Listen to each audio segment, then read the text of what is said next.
The Trump campaign says it was hacked by Iran after getting calls from several news organizations who received a highly confidential, apparently authentic campaign vetting document about vice presidential nominee Senator J.D. Vance, which was sent to them. It was a Trump campaign document before they announced him. NBC News has not independently verified the hack.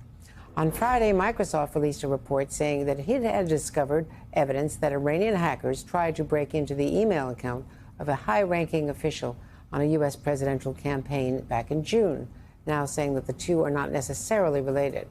Joining me now is Chris Krebs, the Chief Intelligence and Public Policy Officer for SentinelOne. He's the former director of the Cybersecurity and Infrastructure Security Agency, known as CISA. Chris, it's great to see you. So you, of course, dealt with this in 2016, and this is very different, although not so different. Do we think that this was a foreign actor, and probably Iran, and involved in trying to hack the Trump campaign? Well, I think it's fairly certain that the hacking of the campaign and the accounts of senior officials, that is most certainly Iran. And that has been effectively confirmed by Microsoft in their report from last Friday, where they said they had seen targeting of a senior official. They had, in fact, seen a compromise of a former advisor to the campaign, again, tying the hack of the campaign to Iran. Now, the point is that perhaps the leak, this Robert from the AOL account that has the dossier or the vetting file that they offered to Politico and Washington Post, it is very likely, or possible rather, that it is connected to Iran, but there's not necessarily affirmative evidence tying that right now. I'm sure that investigation is well underway by law enforcement and others. But it does look like a hack and leak operation resembling the Russian efforts in 2016. Much different than Iranian techniques in 2020, where they sent emails to voters across the country claiming to be the Proud Boys and threatening that they needed to vote for former President Trump.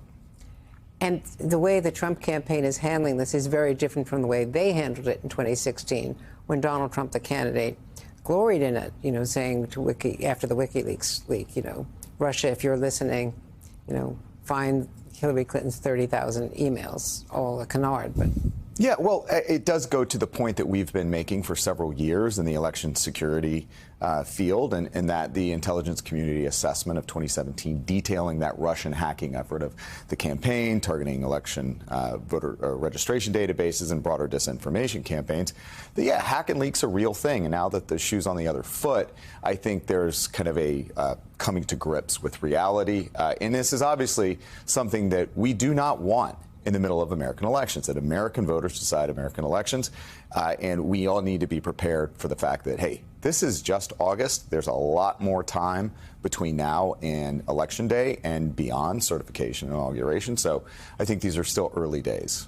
And to your point, both campaigns need to really up their internal security.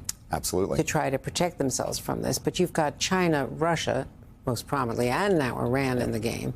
Well, always in the game, but now even more aggressively and sooner. Yeah, that's right. So the Office of Director of National Intelligence released a report on July 29th. They entitled it 100 Days Out, and it talked about those three countries and their security services that are targeting American elections. And they did, to your point, say that, hey, Russia's the apex predator here. So every campaign, and I would suggest this is not just the presidential campaigns, but I would say Senate campaigns, even House races as well, do need to increase their security services, their cybersecurity, their insider security. And I think this is something that very likely the Biden campaign has been dealing with for quite some time as well. And everyone should be taking a hard look at what they're doing on multi-factor authentication, the devices that are issued, what information can be used on a campaign device, a personal device.